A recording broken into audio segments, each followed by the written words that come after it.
alasan tuntutan pembatalan IKN, memang proyek IKN ini dugaan kuat kami dikorupsi.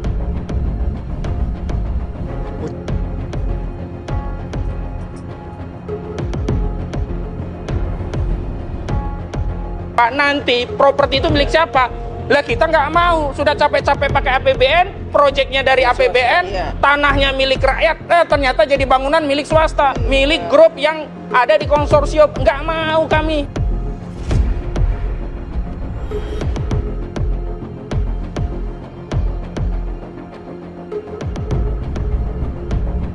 Dan yang paling penting adalah, ini kan ada harga-harga yang bisa jadi markup, betul? Betul.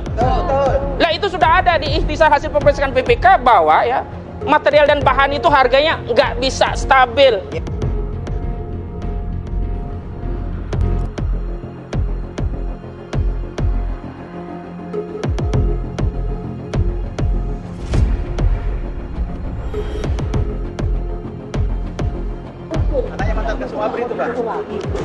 Sambil menunggu, jadi begini kawan-kawan semuanya, seluruh rakyat Indonesia, kita tadi dapat informasi memang umumnya para pejabat itu belum bisa ya menemui kalau belum ada agenda. Karena itu kita tadi mengirimkan surat ke KPK tentang permohonan audiensi ke pimpinan KPK RI terkait dua hal ya. Yang pertama terkait meneruskan aspirasi dari masyarakat yang menuntut pembatalan proyek IKN, karena salah satu indikasi alasan tuntutan pembatalan IKN, memang proyek IKN ini dugaan kuat kami dikorupsi. Ini yang penting ya, ini yang ingin kami teruskan kepada KPK. Yang kedua, kami ingin sampaikan kepada KPK bahwa kami ingin KPK melakukan proses investigasi terhadap proyek IKN ini karena sudah ada hasil pemeriksaan dari BPK RI ya. Dalam ikhtisar hasil pemeriksaan BPK RI semester 2 di Maret 2024 itu tegas dijelaskan bahwa proyek IKN itu bermasalah. Yang substansi masalah itu ada dua hal. Yang pertama terkait kinerjanya, yang kedua terkait keuangan. Karena itu kita minta KPK untuk melakukan audit, bahkan audit investigatif.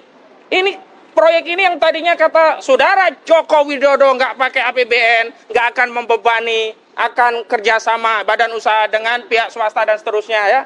Ternyata zong. Dari hasil ikhtisar yang disampaikan oleh BPK, belum ada satupun badan hukum, baik BUMN maupun BUMD, termasuk korporasi yang melakukan kerjasama untuk ikut mendanai proyek IKN. Itu apa artinya? Jadi saudara Aguan itu dari Agung Sedayu dan kawan-kawan itu tidak pernah membangun IKN untuk rakyat, tapi mereka hanya membangun proyek bisnis mereka sendiri. Mereka bangun rumah sakit untuk rumah sakit mereka sendiri. Mereka bangun hotel untuk hotel mereka sendiri, bukan untuk negara. Dan yang menarik dari audit kinerja, ternyata sejumlah pekerjaan yang terjadi di IKN itu belum ada konsep tentang serah terima hasil pekerjaan itu seperti apa. Nanti properti itu milik siapa? Lah kita nggak mau, sudah capek-capek pakai APBN, proyeknya dari APBN, tanahnya milik rakyat, ternyata jadi bangunan milik swasta, milik grup yang ada di konsorsium. Nggak mau kami. Kalau Aguan membangun proyek sendiri, beli tanah sendiri di PIK misalnya, jadi punya Aguan, oke, karena itu pakai duit Aguan. Lah kalau di IKN ya pakai APBN, kemudian nanti ya serah terimanya diklaim milik swasta, ini namanya perampasan tanah negara oleh institusi yang dilakukan sendiri, yang dipimpin oleh saudara Joko Widodo. Jadi sebenarnya Joko Widodo ini sudah parah ini. Lagi pula Pak Prabowo nanti akan terbebani dengan proyek IKN ini. Kan proyek Pak Prabowo bukan IKN kan? Makan siang gratis. Bisa jadi siangnya yang gratis, makannya kagak ada. Karena sekarang bahan-bahan pokok semuanya mahal. Ya, harga-harga mahal. Karena apa? Dolar Amerika terakhir itu sudah di kurs Rp16.400. Artinya apa? Beban-beban pembayaran utang baik pokok maupun cicilannya otomatis naik, dan tentu saja apa? Itu akan membebani APBN kita dengan kurs rupiah yang sudah sampai Rp14.400. Belum lagi kita itu import migas. Minyak gas kita itu dibeli pakai koran atau pakai duit? Duit. Pakai rupiah apa dolar?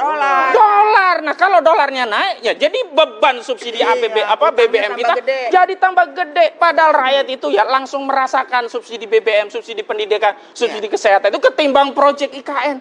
Proyek IKN itu unfaedah. Proyek yang tidak ada faedahnya. Proyek yang hanya untuk legacy mercusuar saudara Joko Widodo, padahal tidak ada manfaatnya bagi rakyat. Dan yang paling penting adalah ini kan ada harga-harga yang bisa jadi markup. Betul, betul. Lah itu sudah ada di ikhtisar hasil pemeriksaan BPK bahwa ya material dan bahan itu harganya nggak bisa stabil. Kapal-kapal pengirim tongkang untuk bahan bakar juga alat-alat untuk konstruksi nggak stabil. Bahkan akhir saja untuk ngecor beton saja masih belum stabil, bermasalah. Itu kan sudah lama disampaikan oleh ahli geologi bahwa di IKN yang baru ini lokasinya masalah debit air itu kan bermasalah. Tapi mereka tetap dipaksakan. Nanti ada perusahaan swasta yang bikin airnya yang suplai cuan lagi itu yang swasta.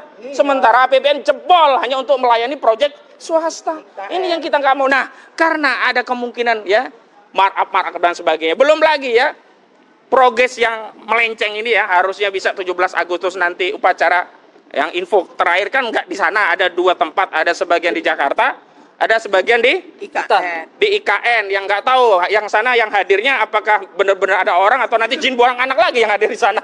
Karena Bang Edi nih belum datang nanti. Bang Edi dulu sudah mengkritik karena tempat di sana itu tempat yang sulit diakses. Kita tahu tuh masuk saja kalau hujan itu bahasa orang Jawa itu apa? Melater. Tahu melater? Melater itu jeblok apa itu? Nggak bisa masuk karena aksesnya infrastrukturnya belum tersedia. Ini kan bermasalah. Jadi disitulah peran Komisi Pemberantasan Korupsi untuk melakukan audit apakah ada dugaan tindak pidana berupa apa? Penyalahgunaan wewenang atau perbuatan melawan hukum yang menyebabkan kerugian keuangan negara yang menguntungkan diri sendiri, orang lain atau korporasi dalam penyelenggaraan proyek IKN. Kenapa KPK kita minta masuk? Karena pakai duit kita, duit rakyat APBN. Karena ada korupsi. Ya. Pertama, duit itu duit APBN. Kalau dulu yang dipakai itu ya dari apa namanya investor asing, kita nggak ada urusan. Atau kalau ini duitnya dari 9 naga, ya silakan saja periksa 9 naga, nggak ada urusan. Karena itu bukan uang negara. Tapi karena ini dari APBN dan terakhir sudah 20%, ada 90 triliun masuk.